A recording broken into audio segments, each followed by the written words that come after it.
I'm Cal Newport, and this is Deep Questions, episode 200. I'm here in the Deep Work HQ, joined once again by Jesse. Jesse, we missed a week recording together, so it's been a little while, so it's good to see you again. Good to be back. Thank you, everyone, for putting up with our schedule being a little bit delayed. So you got last week's episode towards the end of the week, but the silver lining of that is you get this week's episode soon after. So through patience, you get the reward of two episodes being released within a few days of each other. Now, 200, Jesse, that feels like a milestone. A lot of episodes. A lot of episodes. So I think that's good. 200, we're just coming up on, I was going to say we're just coming up on the 2-year mark of the show, but I think we passed it. I'd have to go back and check, but I think it was probably...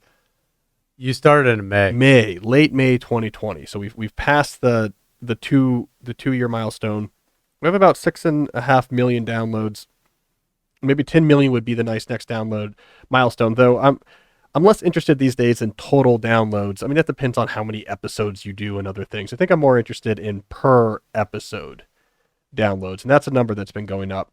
Now, I've heard you mention to me briefly that you've got some chatter with the inboxes about people being interested in person. Yeah. Deep questions. So is that something that you're starting to hear some interest in?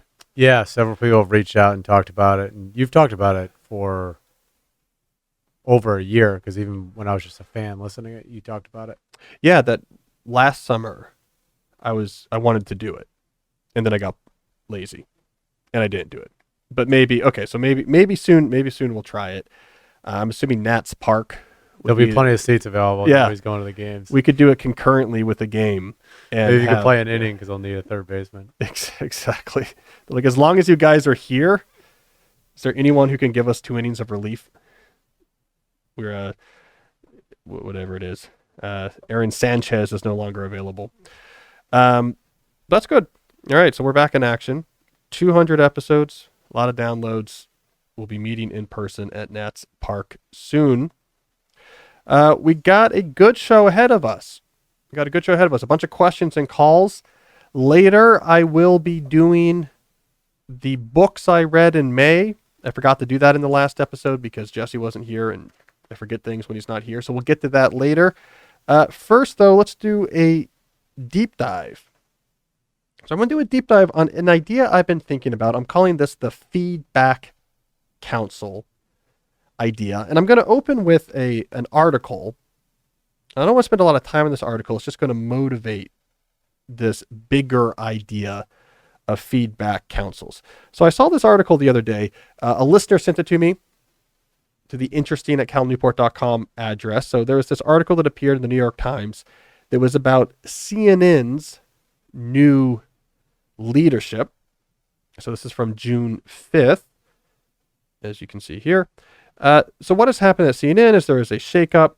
There is a new head of CNN, Chris Licht, L-I-C-H-T, who is trying to do lots of things to shake up the network. Among other things, now that Donald Trump's no longer president, they're shifting away from more of a high-energy adversarial style of reporting. They try to be a little bit more down the center.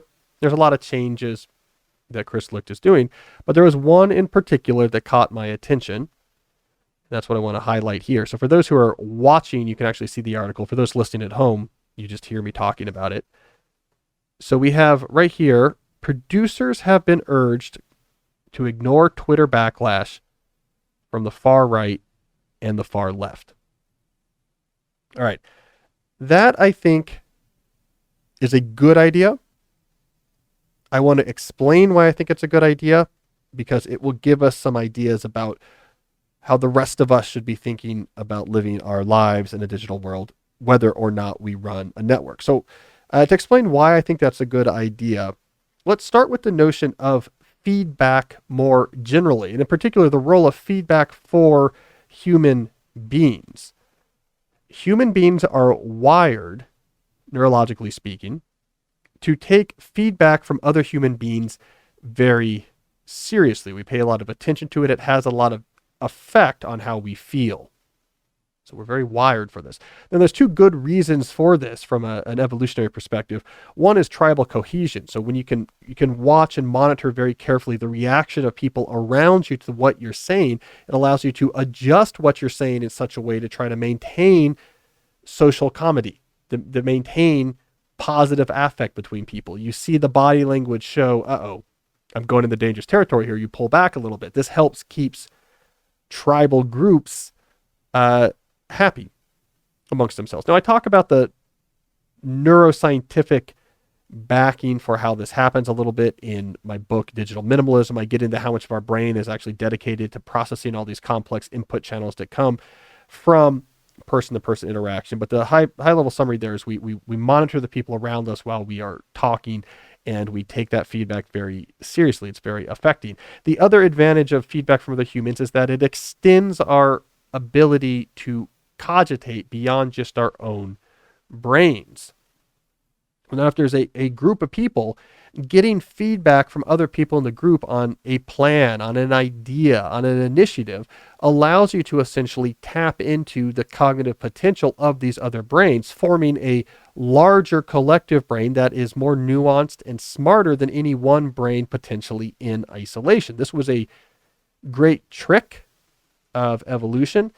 It requires complex language to do it, but once we have this trick, it really allowed us to upgrade quickly our ability to actually think and make good decisions. Now, of course, leaving the evolutionary past to go into the more recent cultural past of human beings, we see this extended cogitation idea maybe reach its apogee with the scientific method, where now we can formally receive feedback on ideas in a very structured and formalized way that really helps aim our attention towards scientific realities away from some things that aren't. So again, getting feedback from other people is a huge part of the human experience. All right, so we take it seriously. Our brain cares about it. The issue with the social internet, and in particular, the more recent last 10-year rise of widely used social media platforms on the social internet, is that it introduced into our cultural ecosystem new forms of feedback. Feedback that we did not have access to before, feedback that is of a decidedly different character than the type of feedback that our brain has been wired to take very seriously. So there's really two things that differentiate the feedback you get from, let's say, Twitter or Instagram versus what you would get from your tribe 100,000 years ago. One, it's a biased sample.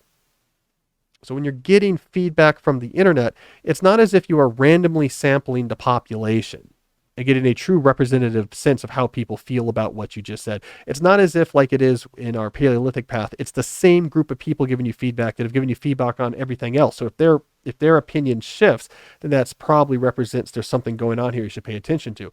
Instead, the internet has these weird connectivity and virality dynamics where anyone can give feedback to anyone else, and what selects someone to want to give feedback to you can be quite arbitrary or unusual. There could be something about what you said that got spread through some sort of viral amplification network, and it got to some malcontent over here, and then they can directly message you back with some feedback. It's not a true sample of people whose opinions you care about. It's a biased sample. It's unpredictable.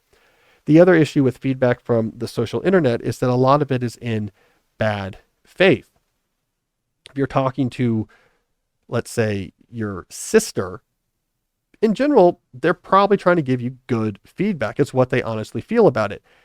Social internet-based feedback, by contrast, has lots of other factors going on that is driving it. It might not be a true representation about how people feel about something. There's all sorts of other dynamics going on. For example, if we isolate Twitter, the service that was pointed out by Chris Licht in the article we just looked at about CNN, we see that a lot of the really aggressive backlash or pushback on Twitter, whether it's coming from the far right or the far left, is often about enforcing tribal boundaries, that there is a war going on where neither side wants their Overton window to shift at all towards the other side, and there'll be intense pressure to try to adjust or control what is said and what is not said. If you look at backlash from the right or the left, what you often see is that it doesn't correlate to how far have you drifted from orthodoxy. Actually, the most intense pushback will be for people who are right at the border of orthodoxy, because that's what matters. Is you don't want that Overton window border to shift a little bit in the opposite direction. So if you're largely on a team and then drift a little bit towards the other team, that's going to get a lot more attention than, let's say, that you're wildly against what a particular team feels for. Whatever value judgment you want to give to those dynamics, what we can say is that it's not an accurate representative view of how people actually feel. There's other dynamics going on. There's also retribution that happens on Twitter. There's also amplification of straight up crazy people. So bad faith information you're getting from the internet. Now, this has a real problem. And the reason why, and Chris Licht is saying, stop looking at backlash from Twitter. The reason why the managing editor at the New York Times, as we covered last month, said the same thing to his writers, stop using Twitter, stop paying attention to Twitter, is because, let's say you're a reporter, you take this feedback really seriously because we're wired to take feedback seriously, and it can push how you report into weird directions. It's actually not optimal for the information, but it's the hijacking of our feedback apparatus. The same thing can happen to the rest of us as well, reporters or not. You get that biased, sampled, bad faith feedback from the internet, and it can really affect the way you feel, the way you act, what you talk about, what you produce, how you live your life. It is the hijacking of the human feedback apparatus by a source of corrupted feedback that our brain never evolved to expect. So I think we need to be very careful about this. We all need to do a similar survey in our own lives, similar to what the New York Times or the CNN seems to be doing now, and saying, let's be careful about what we pay attention to. Now, a bad solution here would be to stop seeking feedback for our ideas and actions altogether. Because again, we're wired for feedback. It serves a good purpose. There's a common effect that academics know about. I call it retired academic syndrome, where you get a very smart academic that's existing in the high energy, constant feedback, back and forth discussion world of their academic field. And then for whatever reason, they leave academia. They're very smart people, but they leave academia. 7 times out of 10, especially if they have some sort of public facing discussion, they will start to drift into increasingly extreme ideas, different topics, but they'll get to extremely weird ideas, or they'll get very cantankerous, or they'll get very upset. And part of what's happening here is they're very smart, but they get separated from the feedback mechanism that helps them push back and adjust and modify and improve and keep reasonable their thinking, and they end up going crazy. So again, feedback is important. We don't want to ignore it, but we don't want the internet to drive it. So the solution I want to suggest is to create your own, what we can call, feedback councils. So this is a group of people that you trust, that have been in your life for a while, that have a variety of backgrounds and expertises. So if you are a tech bro in Silicon Valley, your feedback council should not be 6 other Stanford grads who are roughly your same age and gender and what have you. You want backgrounds that represent things that you might not be exposed to. And then take the opinion of this council seriously on decisions in your life, ideas you're writing or trying to put out there, just your personal understanding. How do I understand this big news event that's happening? So take that engineered high quality source of feedback very seriously. Allow it to adjust the way you think and move. But then here's the key thing: ignore other arbitrary sources of feedback. Ignore, if you're a public facing figure, random comments from Twitter, angry direct messages, those weird emails. If you have engineered a high quality feedback council, you're going to get a variety of good feedback. If they are on board with something, then, and it feels right for you, run with it. If they're nervous about an idea, they say, I don't think that's good for you, take that seriously. If they say, hey, this thing you're writing about, I don't think you realize that it's going to come across to people like me as being kind of dismissive or offensive, take that seriously. Now, I think companies should do the same thing at a much larger scale. They should have large representative panels of people that are relevant to what their company does, their stakeholder, their customers, their shareholders, etc. They should take the feedback from this very seriously. And the flip side is they should ignore Twitter. And they should ignore random emails or direct messages. Politicians should do the same thing. You should be very in touch with a representative sample of your constituents. You should be talking to your constituents. You should be doing town halls, be getting the mood of actual people out there, but ignore what angry 27-year-olds with too much time on their hands are repeatedly tweeting at you. That's not real life. That's bias. That's bad faith. You need feedback. Your brain craves feedback, but it's got to be good. So anyways, that is my idea. Something we don't talk enough about. Our brains take feedback seriously. The social internet, and in particular social media, can pervert or corrupt those sources of feedback. So we have to be very careful about replacing those with sources of feedback that we trust. So there's my concept. So for people with not a whole lot of diversity in their social council, what do you suggest? Yeah, so you have to try to seek out as much as you can. So yeah, let's say your friend group is Kind of small. yeah, and homogenous.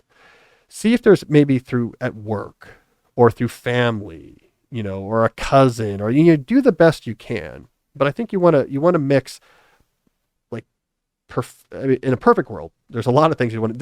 Most people aren't gonna be able to have this many different factors, but in a perfect world, the things that I think matter is, so professional background matters, right? So if you had class variety, I think that would be useful. So it's not just, let me talk to a bunch of other dual income, upper middle class government worker families. Like, can I talk to someone who has a completely different type of job? Geographic diversity probably matters. I think people feel differently if you live in a suburb, in the middle of a city, in the country. That might matter. I would say gender and racial identity probably really matters. I mean, gender obviously is a huge one. Women and men think very differently about things and don't always understand each other. And then probably age. Like you have a sampling of people from different age.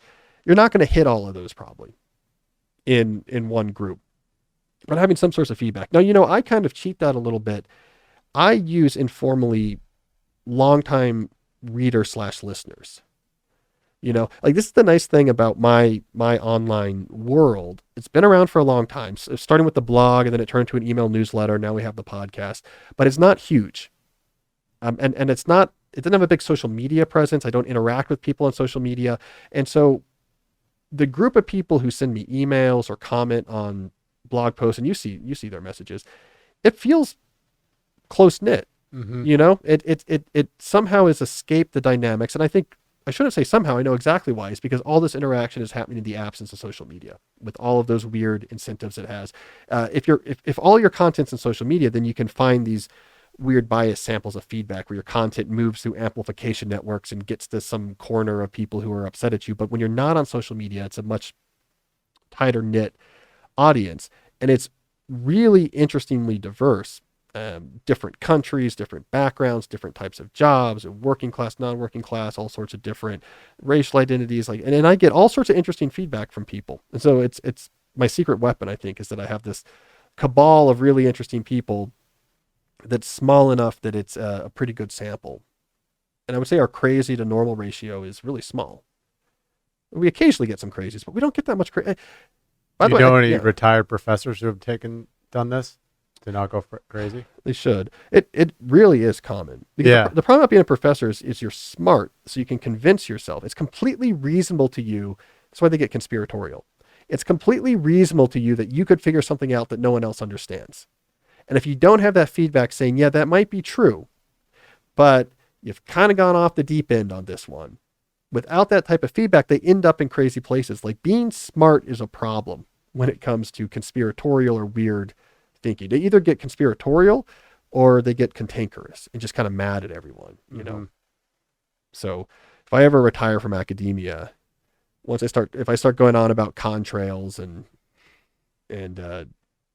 radio transmissions of my feelings, someone's got to intervene. Oh well. Okay, so that's what I have to say about that. Let's do a couple ads so that we can jump into a good poll of questions that we put together for today. So let me talk first about one of our sponsors, Policy Genius. Life insurance is something you need, especially if you have a family. You want to make sure that you are protecting their financial security, God forbid, if something bad happens to you. The sooner you get covered with life insurance, the better. The younger you are, the cheaper it is. So literally every day you wait could be making your insurance coverage more expensive. So now is the time to get it. Don't feel comfort that your job gives you life insurance. Almost always the life insurance you get to your job is very small. It's not nearly enough. Now is the time to get it. What stops people then from actually doing it is that they don't know how. It seems like a pain. What do? Do you call an insurance agent? Do you go to a storefront? How do you actually find good life insurance? That's where Policy Genius enters the scene. Policy Genius is your one-stop shop to find the insurance you need at the right price. So here's how it works. You go to policygenius.com to get started. And in minutes, you'll be able to compare personalized quotes from top insurance companies to find your lowest price. You could save 50% or more on life insurance by comparing quotes with Policy Genius. The licensed agents at Policy Genius are then on hand throughout the entire process to help you understand your options and make your decisions with confidence. Remember, the Policy Genius team works for you, not for the insurance companies. They want you to get the best coverage at the best price. No extra fees. They don't sell your information to third parties. They have helped since 2014. Over 30 million people shop for insurance, so they know what they're doing. So head to policygenius.com to get your free life insurance quote and see how much you could save. But I also want to talk about perhaps a slightly more technical topic, that is NAD+. So let's put on our biology hats here for a second. NAD+ is found in every single cell of your body and is responsible for creating energy and regulating hundreds of cell functions. NAD+ levels decline as you age. This is relevant to Jesse and I as we are now in our 40s or about to be in our 40s. We're old men. So we have to worry about this type of thing. Lack of sleep, intense exercise, unbalanced diet, too much sun, all of this can deplete NAD+ levels. They're also low levels of the NAD+ are also linked to faster biological aging. All right. So NAD+ supplementation should be an important part of your health routine as you age. This is why you should consider Basis by Elysium Health. It is the most trusted source for NAD+ supplementation. Basis is clinically proven to increase levels of NAD+ by 40% safely and sustainably. It was founded by the renowned researcher Dr. Leonard Guarente, who has worked on these issues for more than 30 years. They have tons of scientists on their board. So that is Basis by Elysium to get your NAD+ levels back where you want them. So go to trybasis.com/Cal and enter code CAL at checkout to save 10% off Basis prepaid plans as well as other Elysium Health supplements. That's trybasis.com/Cal and use that code CAL at checkout to save 10%. All right, Jesse, let's do some questions. Our first one is a written question. This comes from Colin. Colin says, there always seems to be more to be done. How do you stop yourself from losing faith in your system? It's like painting the fourth bridge. Once you finish, you just go back to the beginning and start all over again. So I don't know the fourth bridge reference, but I've heard that saying with the Golden Gate Bridge. By the time they're finished painting the Golden Gate Bridge, they have to go back and I like this question a lot. Repaint it again. Now, Jesse, do you think he's talking about, I want to make sure I'm interpreting it properly. Do you think he's talking about just there's always more goals or projects or tasks to do, and it's sort of Sisyphean? You no matter how many things you get done, there's always more things to get done? That's what I think he's saying. Right. Okay. Not that there's always tweaks to do to your system. I think it's the first situation. Well, Colin, it's a good point. So here's the issue. You don't want an oppositional mindset towards the activities or tasks or projects in your life. You do not want to have a mindset of, I have to get through these things until I can get to where I want to get, which is, I don't know, having nothing to do or having free time. That my task list, my projects, my plans are somehow an obstacle to some other better state. That if you could just get through these things as fast as possible, you could get to that better state. I'm going to suggest a alternative mindset, which is that man is always in action. Activity is fundamental to life. Our bodies take in food and water and convert it into energy so that we can actually create movement. We can actually create action in the world. So the goal of a time management system, a productivity system, and a life structuring system, the various types of things I talk about, is making sure that the action that you're doing, because you're going to be doing action one way or the other, is as meaningful and directed as possible. We could think about this if we wanted to biochemically. There's a certain amount of calories you're taking in each day. That's going to be converted into energy. That energy then allows you to do things like think and move.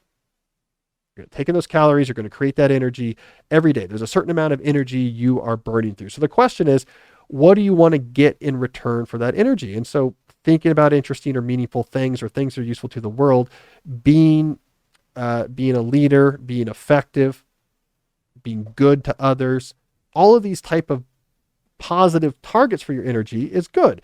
You're going to burn it one way or the other. So you want to direct it towards the thing that's going to make life meaningful, that's going to make life useful. So we're wired for that, Colin. We're wired for action. Your goal is just to direct that action.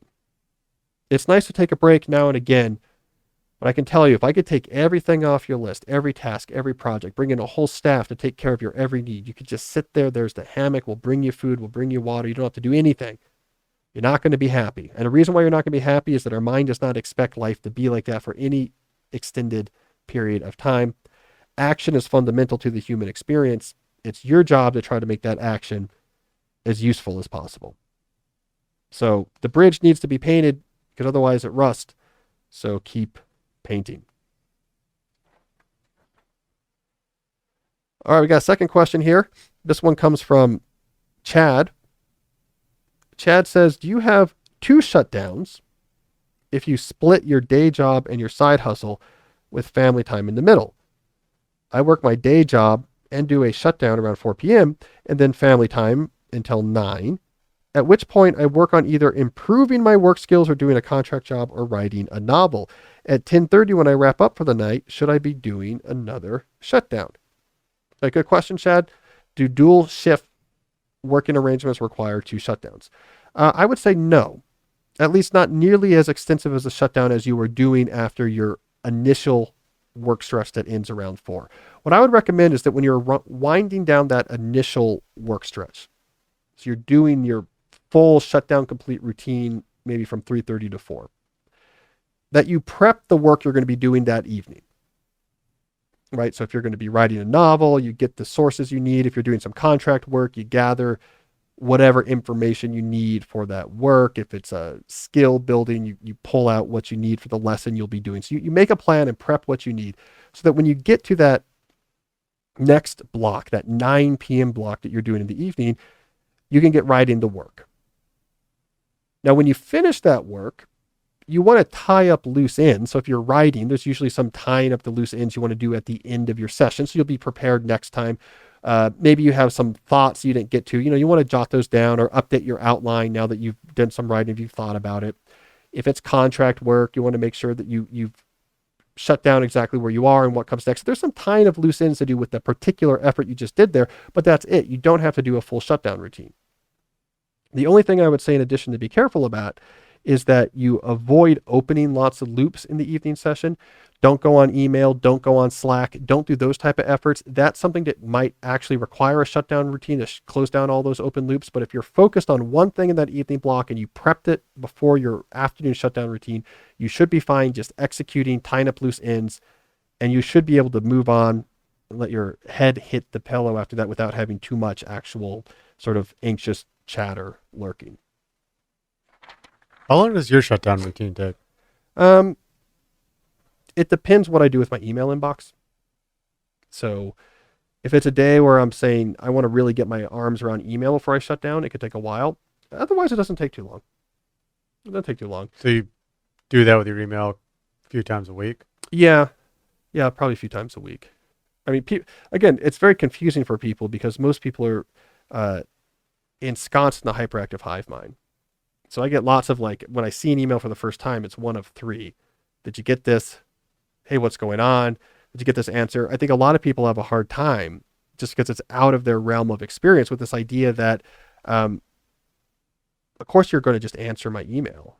Like maybe it'll take an hour because you're in a meeting, but this is the main default activity for so many people is I'm checking and responding and trying to keep up with emails. Where for me, I might not look at email for a day. I'm doing other things. And then I have an admin block where I'm trying to catch up the next day. So it might be a couple of days. And then maybe I don't get to your email during that block, you know? And so I think that could be confusing for people. But I definitely check my calendar, check my weekly plan, and make sure I'm not missing anything. Make sure there's nothing urgent I'm missing. Get a sense for what I want to do the next day. Look at the whole week. Does everything still make sense? And then I check my checkbox.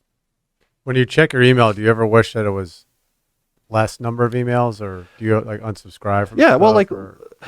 so I'm not worried about subscriptions. So a lot of people talk about this when they talk about email overload is, my God, I'm subscribed to so many things and I get so many messages from retailers and political candidates. And like, that's mildly annoying, but it's easy to deal with. Just archive, right? So I don't really care about that. What I care about is messages that require a response from me. I don't like, that's time. The worst is message that will initiate or is part of what will be an extended back and forth. Those are the worst.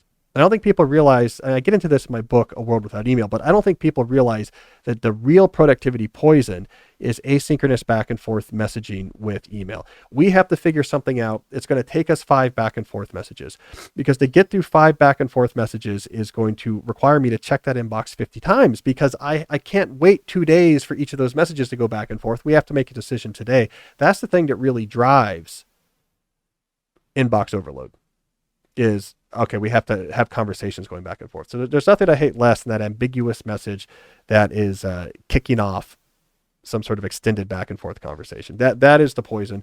That's why I like the summer, because I get very few Georgetown emails, and so I'm not nearly as exposed, to that. Let's do a call. Okay, sounds good. See what we got here. Hi Cal, my question today is very simple. Where can we find more real-world examples of people living the deep life? I think that case studies are often really good at illustrating very abstract concepts like the deep life. After all, it's much easier to understand radical alignment with your values when you read the story of the triathlete who left New York and moved to Boulder to train and be close to his family. I know you try to share as much cases as you can on the podcast, and I'm assuming your upcoming book will have several cases that illustrate these different moves. But even then, that's only a handful of examples. Some of them are also hard to relate. I mean, not everyone wants to move to the mountains to be a world-class triathlete or move to a cabin to be a rider. I know from experience that sometimes all it takes to crack in your own deep life is seeing someone else's life that really resonates. So here's the final provocation. If there isn't such resource, should someone build one? Thanks for your tremendous generosity of spirit and sharing your work so broadly, Cal. Thank you. Well, John, you're hitting on a couple good points here. Let's start with your last point first. Should there be a better resource for encountering examples of the deep life so that you have a better chance of hitting one that resonates with you in particular? And I agree with your premise here that somehow or sometimes getting the specifics, this specific person did something that resonates exactly with me, is critical for making a vision for your own life. Yes, I think there should be a resource like that. I actually have this idea. I have to figure out when and how I'll have the time to do this. But I've had this idea, and I've talked to Jesse about this before, of a podcast called The Deep Life. And all it is each week an interview with someone who lives a deep life. And so you just get this real variety of it. Now, in a perfect world where time and money was not an issue, it would be really cool if you could edit a podcast like this NPR style. So it's not just straight, let's talk to you for 45 minutes, but there's different segments of conversation with musical interlude and moments of expository narration from me. I think that'd be a really cool show. I mentioned something like that in my proposal for the Deep Life book, that maybe as I start working on that book, I might launch something like that. So I think that's a good idea. But let's talk about the broader point here about resonance and deep life case studies. Here is the reality / issue with the deep life as a concept. We know it when we see it, right? So we all have this instinct. You read a book, you see something on a documentary, you see an Instagram something, I don't know the terminology, whatever they call it, an Instagram video bundle, whatever the terminology is, of someone doing, triathlon training in Boulder, and it just hits a chord and it's boom. There's just something about that life that's right, and my life is not there. So we know it when we see it. And starting with the pandemic, I think a lot more people than ever before are noticing that reaction and are very interested in this idea about the deep life. The issue is that it's hard to pin down. And then you look to your own life and you say, I just have this deep instinctual feeling that what I'm doing here is not everything it could be. And there's these other people I see and hear about, and that resonates. They're doing something that I crave, but I can't pin down exactly what it is. Like, I don't know why this guy who moved to Boulder to train for triathlons, this really resonates with me, but I don't do triathlons. I don't want to move to Boulder, but something about that still resonates. What is it that resonates with me? And what does that tell me for my own life and what type of changes I should make? This is the real issue. The gap between instinct and pragmatism when it comes to this concept of the deep life. So part of what I've been trying to do on the show, but I'm doing much more carefully, I'll do much more formally when I eventually write the Deep Life book, is to make the concept concrete. What are the attributes that define a deep life? Generally speaking, I'm not talking about particular activities. You have to be in Boulder, you have to be running triathlon. But what is it specifically that separates what we would instinctually see as a deep life from a normal life? Once we have identified what those properties are, does that mean we can have a more systematic approach to acquiring those in our life if that's what we're interested in? That's what I'm going to be trying to do with my Deep Life book when I get to it. It is a systematic quest for more. Let's pin down the definition. These are the properties that separate what resonates as a deep life from others. Here is how you would actually go and acquire those properties. So it's a deep question, John, and one I'm going to continue to work on. Let me give you one only partially formed idea right now. Let's just give an appetizer for the larger banquet, the one day come. I'm toying with this notion, and this is my proposal for the Deep Life book, that perhaps at the core of what separates a deep life from another life is the radical alignment of your existence to things that you value. So there's two aspects, and this is a preliminary definition, but there's two aspects to this definition. One, that you are making changes to align your life closer with certain things that you really value. And two, that those realignment is radical. So it's not just, I think I really value being outdoors and exercise, so I'm going to start training every morning before I go to my standard 45-minute away commute government job from the DC suburbs. That's an alignment of your life towards something that you value, but it's not a radical alignment. The radical alignment is like, okay, it's going to be Rich Roll. Yes, I'm going to make training a big part of my life. I'm going to leave my law firm and be a full-time ultra athlete. I'm going to move to Boulder to be a triathlon. Why does that resonate? Because they're not just making a change to align their life with something they care about. It is a radical change. They significantly change their job setup, their location where they live, how they actually spend their days. I'm increasingly convinced those are the two things you need. If you miss any one of those two things, you run into trouble. Right? So if you make a radical change, but it's not aligned with something that's really important or that you really value, you end up, which we saw a lot of during the pandemic, making changes for the sake of change, trying to extract some sense of excitement or interestingness just because you did something radical. But then you get to the small farm that you just bought in the Hudson River Valley and realize, I don't like farming.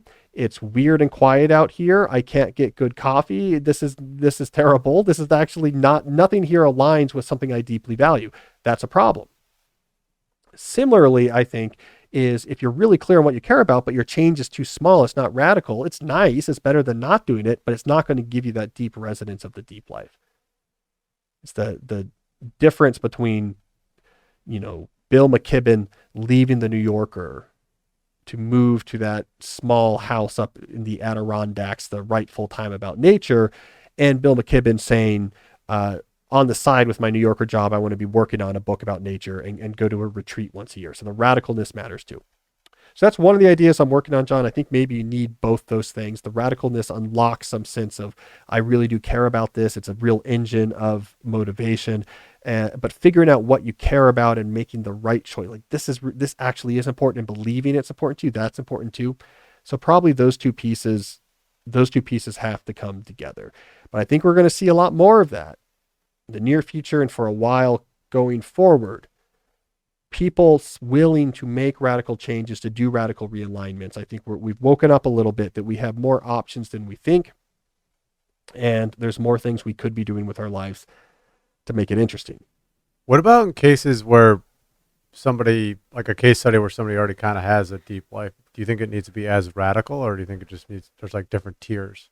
I just think there's usually an aspect of radicalness to it. And by which I mean there's just a part of their life that is unusually constructed or oriented to promote something that they care about. I think the good life is different than the deep life. I think you could have a good life, like I'm plugged into my community. I appreciate my work. I'm in good shape. I enjoy, fine wine and have a good life, capital G, good life, virtuous, ethical, meaningful. The deep life is a subset of that. And it's not like everyone needs to do that, but some people really have this craving of I want something about my life to be notable or remarkable in the literal sense, where people are like, wow, do you know what Jesse's up to? Yeah. That's really interesting. It's like living on a boat or something. Yeah, you're living on a boat. Yeah. So is that something you strive for, or do you think you have that, or do you think you're just living a good life? I'm like halfway there. So do you want to do something radical? Maybe I do. We're going to podcast from a boat. I'm going to train for triathlons in Boulder. No, I do. I have ideas. About specifically your life. Mm-hmm. Yeah. Yeah. Well, I figure if I'm going to be writing a book about the deep life, it would be cool if that book could be structured around me doing some things. I don't know. I even put that in my proposal. Like, I don't know what these would be, but I would like the book to have a pretty good degree of self-discovery and reporting. For sure, the book is going to be very journalistic. So in maybe a Michael Pollan style, it's me on the road doing things with people. That's a different style than my books up to now, including Slow Productivity, is less first-person journalistic. So Good They Can't Ignore You had some first-person journalism in it for sure, but since then my structure is usually non-first-person journalistic. It's more reporting on ideas and laying out frameworks. Mm-hmm. There's a little bit of first-person, I guess, in digital minimalism too. But the deep life is it's Michael Pollan goes to Polyphase Farms and is there with Salatan working on the mobile chicken coops. He goes to the places and does the things. And so deep life is going to have that personal thread. And I would like to have a prologue and epilogue just built around some sort of deep change. So, nice. So we'll see. You know what I should? Here's what it is. I'll give the preview. No, this is actually, it's a joke, but I was watching on my iPad the other day The Northman. Have you heard of this movie? Yeah, I just read about it. It's like the director is just like, it's really detailed, right? And it's a Viking movie. Yeah, but like real Viking. Somewhere. There was an article in New Yorker, I think, about it. Oh, I missed that. Well, anyways, so I finally watched it, or I'm watching it. It's Viking. It's like a Viking myth. So it did the witch movie too. Yeah. Oh, is this the same guy? Yeah. Oh, yeah. There was an article in New Yorker, but I just read it last. Oh, maybe I did read that. Did he do that? Yes, I like that guy. Have you seen The Witch? I was reading it. I was like, I don't know if I saw it. I don't think I did. I need to watch it. Yeah. I love those movies. I love those type of movies. The Wit, because it's like low budget. It just is. Here's this little village. It's like 3 houses in 1600s, so it's just one place. It's not a $50 million budget. That's a cool movie. I mean, it's just like, what if, like, the witch, that period with the witch trials and everything, like what if there's actually witches in colonial New England? Yeah. My wife was watching it.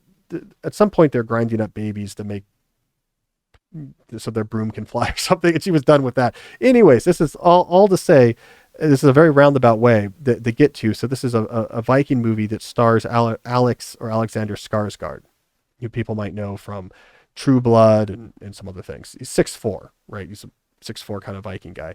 He got stacked for this movie, right? Like, because he plays a Viking berserker. Mm-hmm. And he's 45, so he's 5 years older, and got just, they had to make him sort of kind of superhero-y. They didn't cut him as much because they're trying to be pretty accurate. So it wasn't Marvel-y, right? Because a Viking wouldn't be super cut, but just like what he did with his traps or whatever. Yeah. So I was joking with my wife. I was like, this is what I'm going to focus all my time on. If he could do that at 45, I'm just going to dedicate all of my time to becoming stacked like a Viking, just sort of apropos of nothing. It took him 6 months. That would take a lot of time. That would take away from your writing. He did it because I went down this rabbit hole. Hour a day, 6 days a week. It would take more than that. To get real jacked, it would take at least 2 hours a day. Yeah, well, here's the curveball. In 2019, he was in Tarzan, right? So there's probably, which he had to get cut for. So there's probably some, he wasn't, let's just say he wasn't starting. Well, you already work out for at least 25 to 30 minutes a day, right? Yeah, but I thought it was interesting. It was an hour a day. I think it was might have been an Icelandic trainer. And they had the philosophy, but Sarsgaard's a beast, like laser focus method type guy. So it was an intense hour. They do just one muscle group per day until it's just basically destroyed. And then a different muscle group the next day, different muscle group the next day. But you know how much he had to eat? 4,000 calories. 7,000 calories a day. It's a lot of muscle, right? He put on 20 pounds of muscle, 7,000 calories a day. And from what I understand, it's not like, yay, let's go get some burgers. No, that's 7,000 calories. Yeah, no, you chicken, can't eat that. Yeah. broccoli, and rice. But anyways, that's all to say, John, that this is my deep life goal, is that I'm just going to spend years becoming like a inappropriately stacked looking Viking. Yeah. That would be. It's pretty cool. Yeah. You'd be able to hit those rowing times very easily. Yeah, and then just row. Yeah, just be stacked like a Viking and row, and dress like a Viking all the time. All right, this is nonsense. All right, let's move on to a better question here. All right, we got a question from Joanna. Joanna asks, what are some deep leisure activities to engage in when you're cognitively done for the day?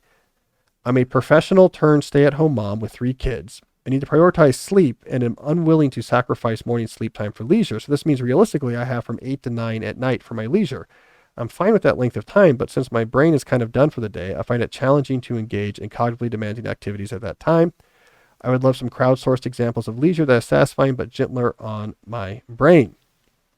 Well, Joanna, 1 hour a night, as we've established, is enough time to get stacked like Alexander Skarsgård in The Northman.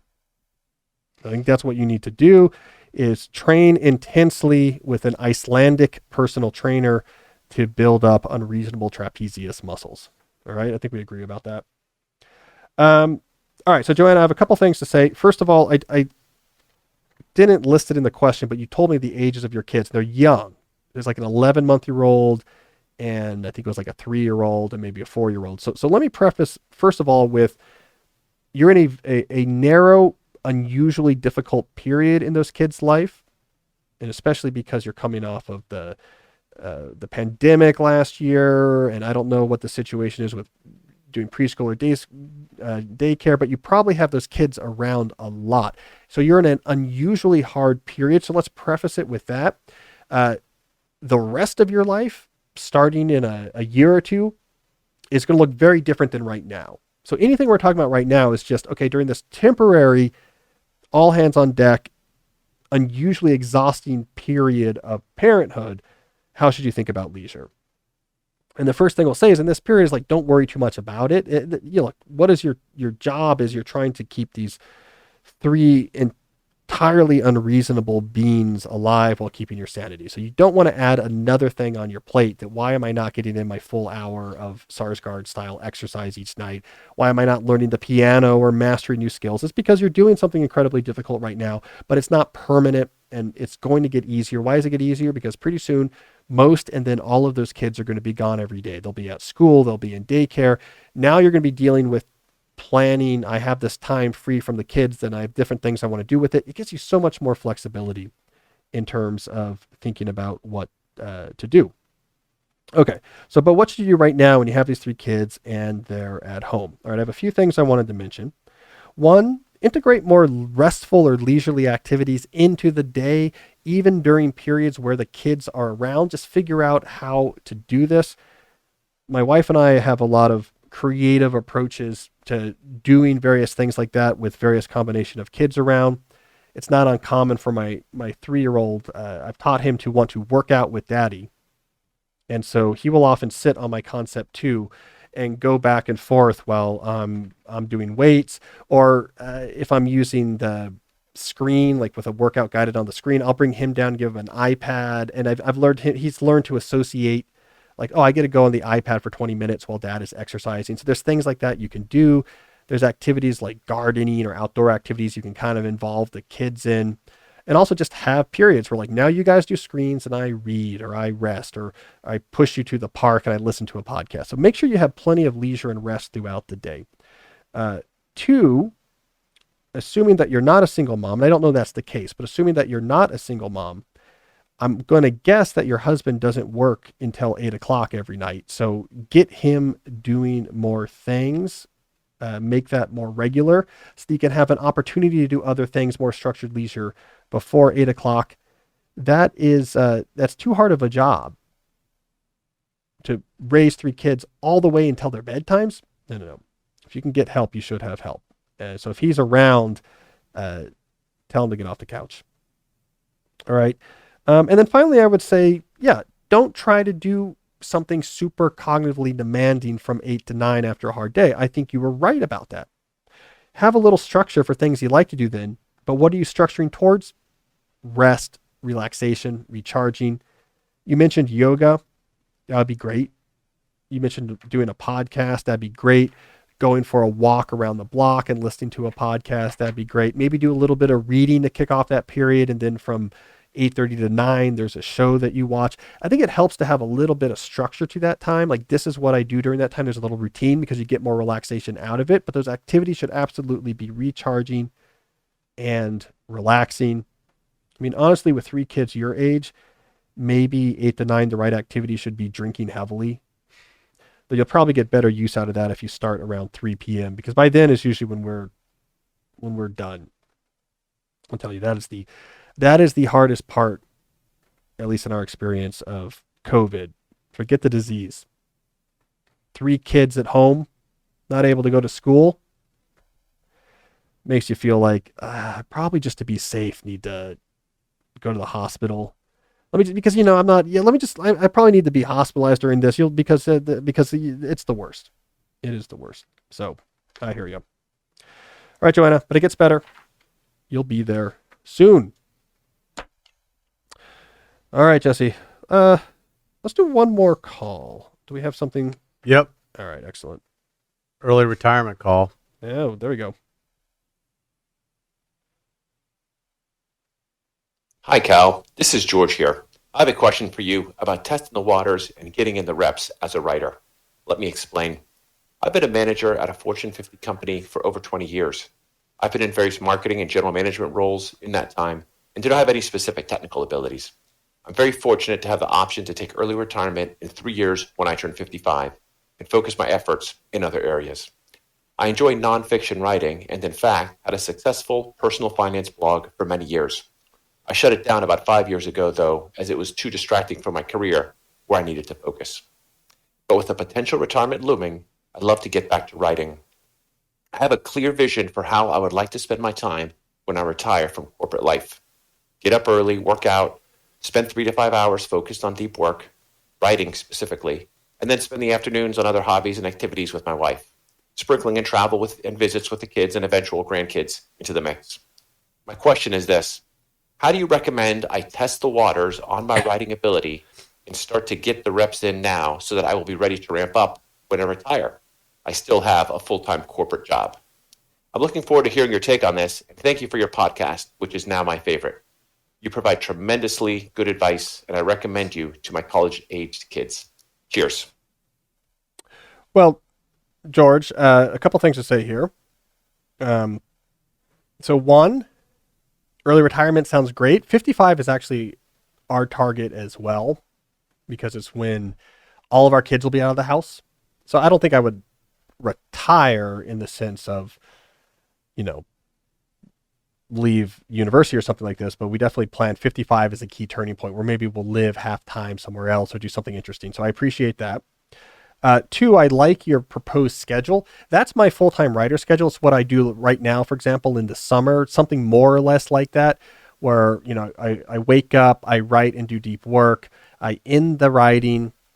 This is where anything like podcasting or interviews, admin, email, that happens next. And then I shut that down late afternoon and switch over to family, hobbies, exercise, etc. I think that's a great schedule. I think humans thrive with the schedule like that. So I think you have the right idea. I might suggest, and I think this is justified, that you might consider, though, replacing the 3 hours of deep work with 3 hours of Alexander Sarsgaard style Northman Viking training.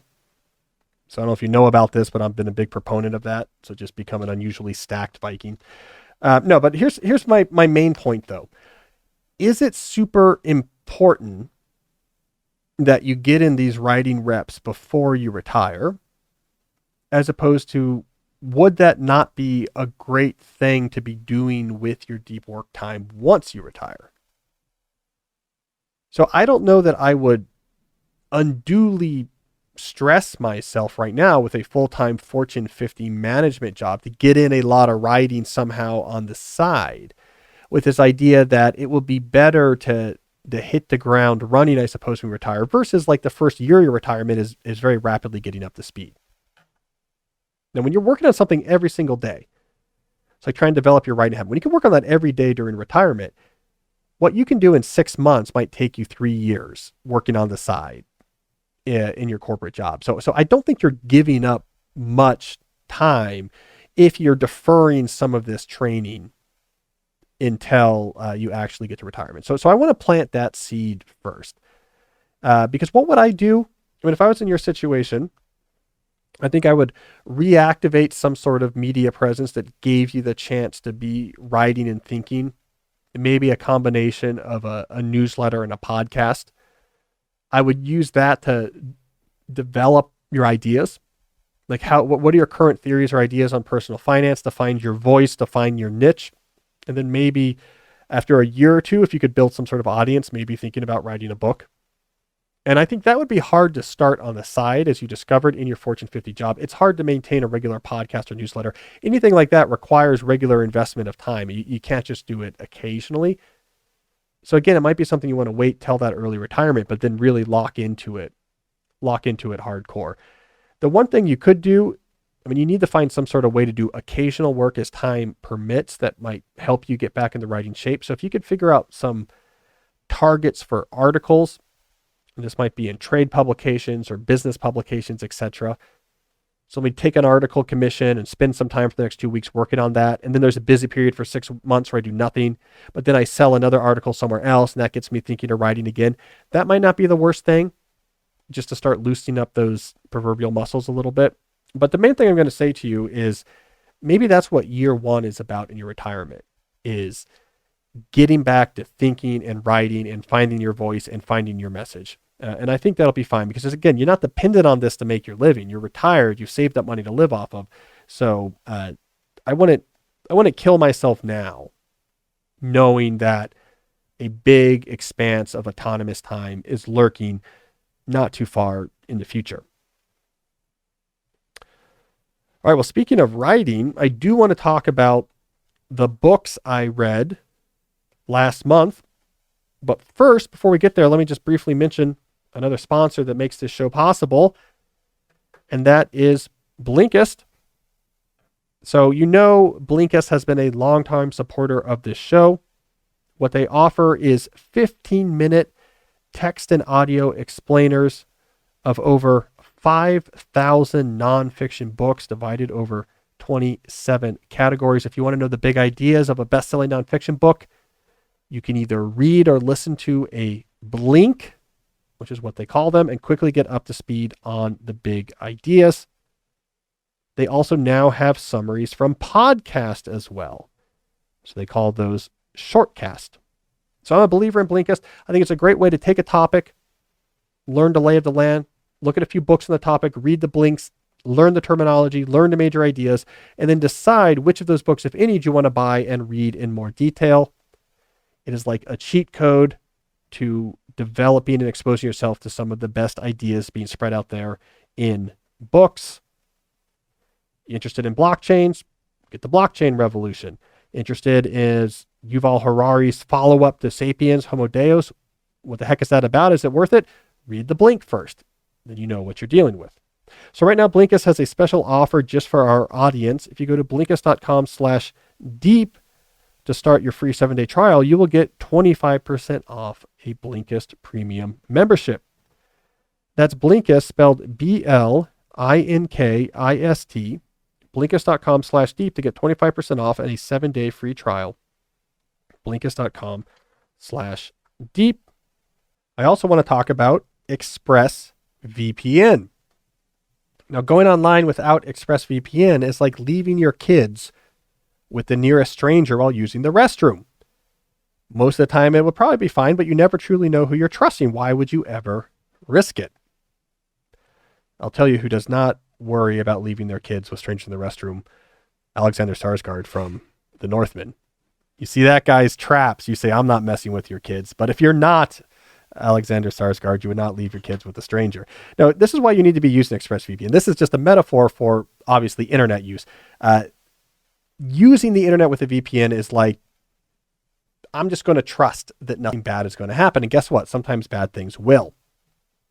So how do VPNs work? Well, instead of just directly connecting to whatever service or website you want to talk with, allowing your packets to be sniffed and everyone to know who it is that you are interacting with, what site you're pulling from, what service you're interacting with, you instead with a VPN get an encrypted tunnel to that site or service, which means the provider you're connected to, that hotspot at the airport or in the coffee shop, the people sniffing your packets nearby have no idea who you're communicating with or what you're actually saying.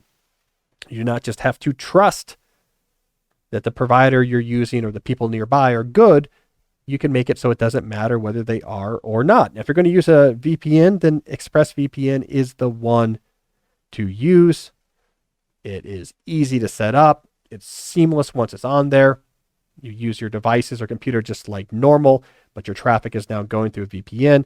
They have good speeds, lots of bandwidth, servers all around the world to connect to, so you can always get a blazingly fast tunnel set up.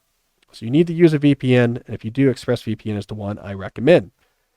So secure your online data today at expressvpn.com/deep, and you will get 3 extra months free. That's expressvpn.com/deep, expressvpn.com/deep. All right, Jesse, like we always do, early in each month, I report back on the books I read during the preceding month. So we are in early June while we're recording this, so we will report back on the books I read in May. My goal, as longtime listeners know, is to try to read 5 books every month. If you want more details on how I do that, we actually have a video online at youtube.com/Cal Newport Media where I go through the different techniques I use to read 5 books a month and how other people can do it too. All right, 5 books I read in May 2022. Number 1, I returned to Born Standing Up by Steve Martin. That's Steve Martin's professional memoir. I have read this before. I read this way back in 2009, soon after it came out. I wrote about it way back then in the early days of my blog. It was actually in an interview that Steve Martin did with Charlie Rose about Born Standing Up that he used the phrase, "be so good they can't ignore you," which I then used or adapted to be the title of my 4th book, so good they can't ignore you. So it was a very influential book in my life, but I have not been back to it since.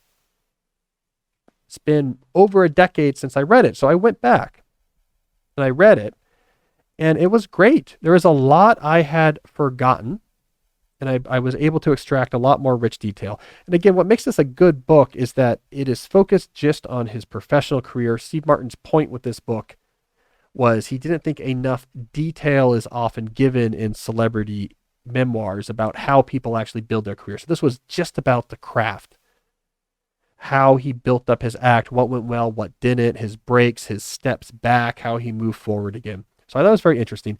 The main takeaway that hit me on the second time through was the power of sticking with it.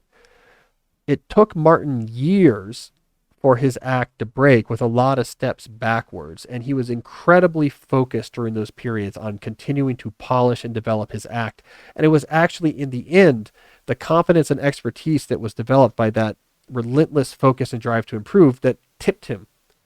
Like, his act was interesting, but once he became world class at delivering it, that's what actually made it a world class act, because it was the confidence and precision that's necessary for his type of humor to work. So I was really struck by his focus. All right. Next, I read Blood and Treasure, a newish biography of Daniel Boone by Rod Drury, or is it Bob Drury? No, Rod Drury, someone Drury, and Tom Clavin. And I read it in part. I don't know if you know this about me, Jesse, but I am descended from the Boones. I did not know that. Maybe I give off that frontiersman style genre. I'm not descended from Daniel Boone. I'm descended from his brother, which we figured out at some point. His brother, who shows up off and on in the book. So this was my grandmother, my paternal grandmother. Let me see if I have this right. I think her mom was a Boone.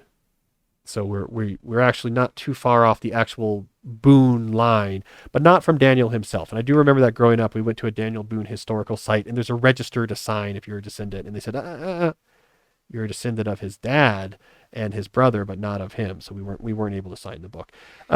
Very well written. I actually really enjoyed Blood and Treasure. Must have been very difficult to research. I mean, the whole book is about the complicated, shifting allegiances, alliances, and failed promises between all of the various different Indian tribes at this period of the colonial history. Daniel Boone's life was completely intermixed with the fight for land between the American colonists, the British, and the various Indian tribes that were there, or this tribe would take over that tribe, and this tribe would come in. So it was really a book about 18th century Indian tribal politics. So a complicated book to write, but very interesting. These were tougher people back then, these long hunters. They would just go, like, I'll be back in a year. Like, I have a rifle, and I'll be back in a year. I'm just going to hunt for a year. Like, where are you going to go hunt? Oh, I'm going to hike to the other side of the Appalachian Mountains, and then I'll hunt over there, and then I'll come back with all of the skins. I mean, that was a tougher period, but I am a Boone, so I get through proxy a lot of credit. Then I read Why Faith Matters by Rabbi David Volpe. I read this because I heard Lex Fridman interview him, and I thought he was interesting. It was a really good interview. I thought it was really interesting. So I said, what's his most famous book? What's Volpe's most famous book? I think it's Why Faith Matters. And I read it. Pretty good. So this was it's a post 9/11 book. Volpe wrote Why Faith Matters as a response to the post 9/11 New Atheist. So, remember those early 2000s, you had Sam Harris, you had Hitchens, Dawkins, and I guess Daniel Dennett maybe had a book in there too, Breaking the Spell. There's this sort of anti-religious new atheism that arose, and this was a response to that. It was a pretty interesting book roughly from a Jewish perspective, but relatively ecumenical, very accessible. I thought there were some interesting points in it. Then I went back and, again, this is a reread, but a reread from my childhood, so I don't think it counts. Lost Moon by James Lovell and Jeffrey Kluger. This book came out in the 90s when I was a kid. It is the book about Apollo 13, written by the Jim Lovell, who Tom Hanks played in the movie, and a professional science writer, Jeffrey Kluger. So Apollo 13, the Ron Howard movie, was based off of this book, was the main source material. Another cool book, they wrote it cinematically. So it's like in the room real-time narrative.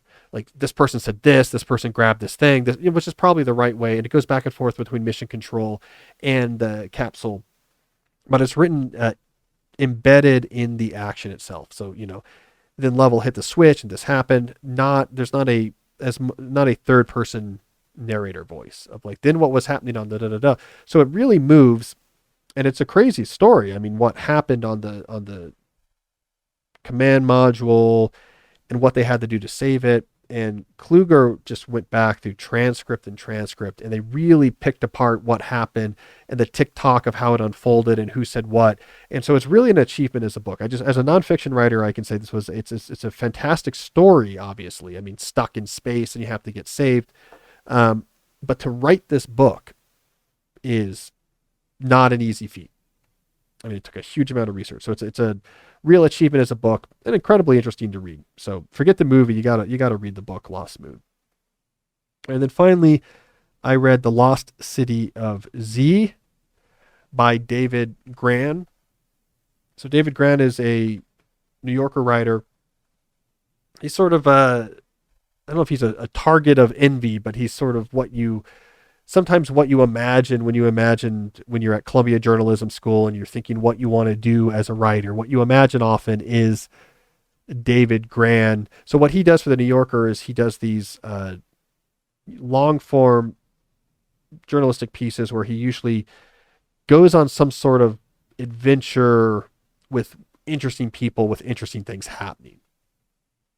So there'll be some, I think he did stuff with like white supremacists in jail at some point. There was like a murder in another book thing he did, another article. There was a murder among the Sherlock Holmes enthusiasts. Like there's this whole world of Sherlock Holmes enthusiasts that think that Sherlock Holmes was real, and there was this murder, and David Grann is over there in England and gets embeds with these groups and is really like the Baker Street regulars. And anyways, Lost City of Z is half of it is the story of Percy Fawcett, one of the last of the great British adventurers and explorers who disappeared trying to find this supposed giant city in the Amazon.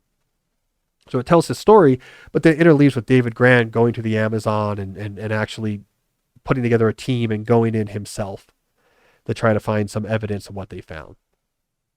And spoiler alert, turns out there were really large civilizations in the Amazon, but a lot of it was hard to find because it was built with wood and a lot of that had decayed. But now with modern techniques, we can see there was all these sophisticated cities. So Percy Fawcett was right, but there's no way he was ever going to find it in the 1920s. Anyways, David Grann is great. He's the GOAT at these type of things. These things move. They're well researched. He inserts himself into it. Sort of classic adventure narrative, nonfiction New Yorker type stuff. So that book was fun. I should be more David Grann like, Jesse. I need to actually go on the trail of a murderer. Oh, a famous David Grann piece was Hunting the Giant Squid. So he's out there on this boat with this guy, this eccentric guy. He's like convinced that they can catch a giant squid, and he's out there in the storms and they're trying to find a squid. He loves that type of stuff. He just puts himself into danger. Do you know him? Never met him. How old is he? Older than us. But I don't know, probably not that much older. We should look it up. I wonder how old he is. I should flex that more. I feel shy and nervous about it. I feel like but I should maybe flex more of the potential ability to talk to other New Yorker writers and say, just, can I call you? Can I call you? Feels a little bit, I don't know, Eddie Haskell-y. Excuse me, Mr. Grann. I also do some writing for your esteemed publication there, sir. And He's 55 years old. okay, 55 years old.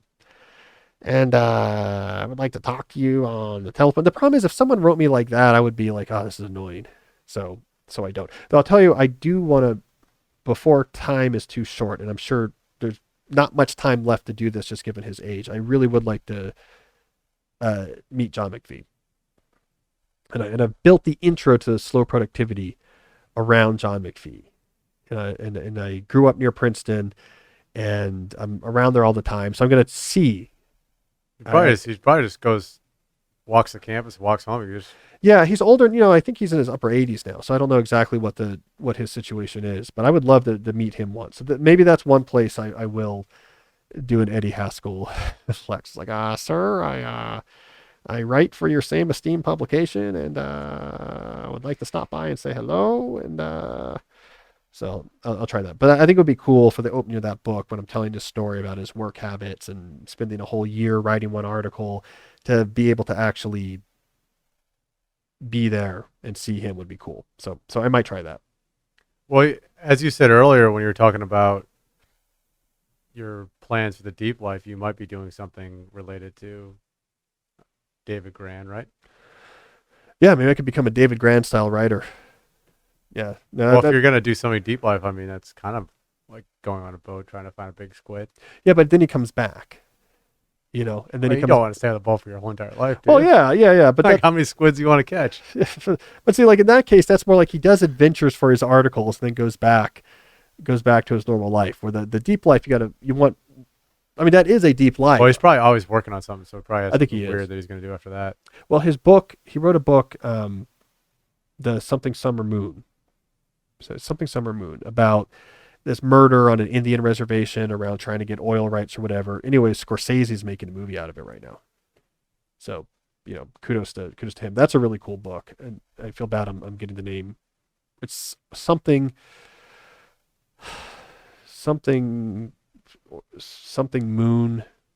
The problem is not the not mix it up with Empire of Summer Moon. well, no, but that might be the Killers of the Flower Moon. Oh, my Killer of mom the read Flower that. Moon. Yeah. See, the issue is there's the Empire of the Summer Moon. That's the Gwyn book about the Comanches, right? Killers of the Flower Moon. Yeah, Killers of the Flower Moon. I have that. I should read that.